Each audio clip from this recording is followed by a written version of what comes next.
Well, a little bit of a surprise today. The bees ended up coming. I really wasn't ready for them. In fact, I was building attaching aluminum to the roof to make it waterproof. Whoops, I got one right in my face. Oh, good, it went away.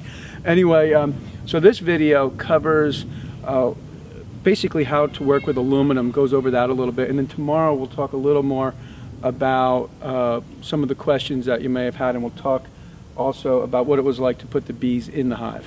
Well, I finished making my roof and painting it, but I still need to have some kind of a weatherproofing shingle or membrane on the top, and I've decided to use aluminum flashing, mainly because it's really easy to work with and it's very light.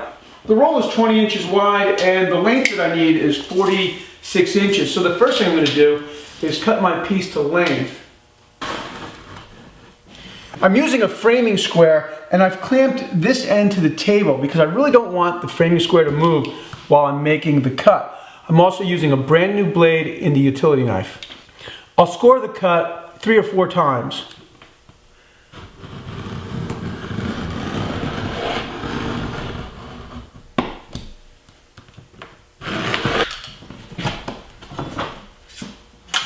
And now just gently lift up from the center.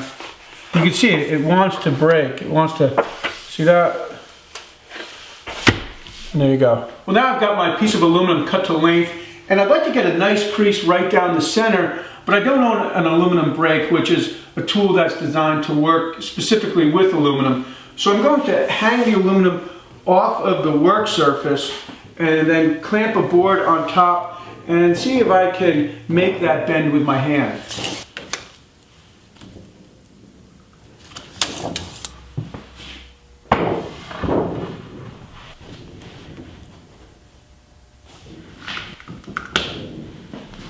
I'll throw a couple of 25-pound plates, and that should help give me even clamping pressure along the center.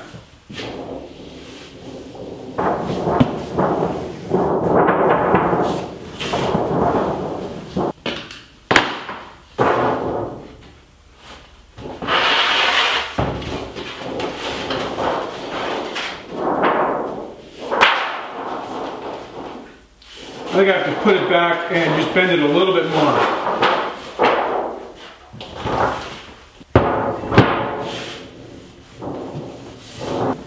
I'm using my thumb to put even pressure along the straight edge, but you want to be careful you don't cut yourself. The edge of the aluminum is very sharp, and you may even want to wear a pair of gloves.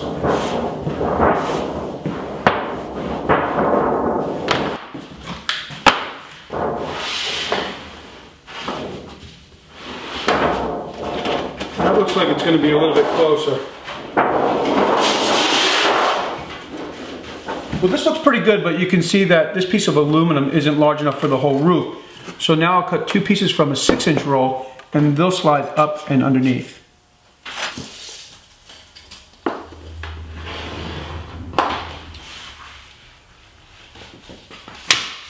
I'm getting ready to attach the aluminum to the roof, but I've got a little bit of this roofing cement, so I thought I'd spread that around, and I'm thinking that that will help hold the aluminum in place, because the aluminum is only going to be held down with maybe 6 screws on each side. Well, no, probably 12 screws on each side.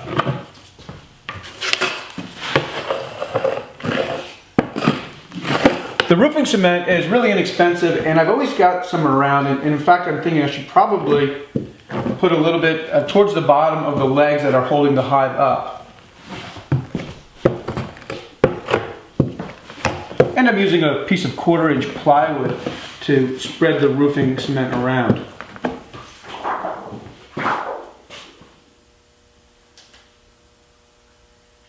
The roofing cement also helps to hold the aluminum in place before I get a chance to screw it down.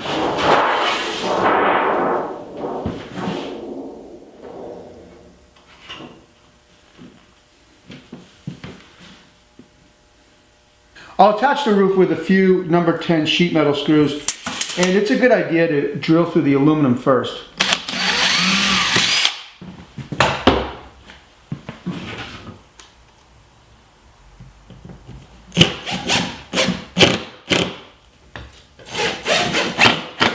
So now I'm going to need to weather seal each one of these screws, and sure, I could just maybe slop some of the roofing cement around each one, but it really wouldn't look very nice. So I'm going to measure up about 3.5, 4 inches, and then tape out a line. And you'd be surprised, you can get a really nice tape line with this material.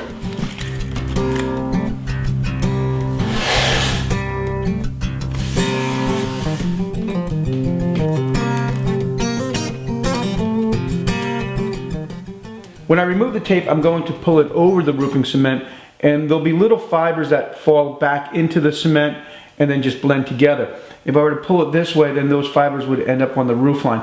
Now this isn't that important, but there's some people who work with this as an art medium, and that's something you might want to know.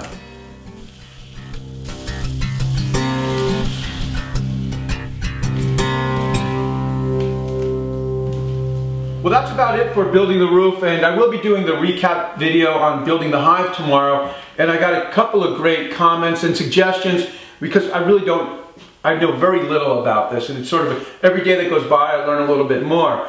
But anyway, so that's tomorrow, and I'll see you then.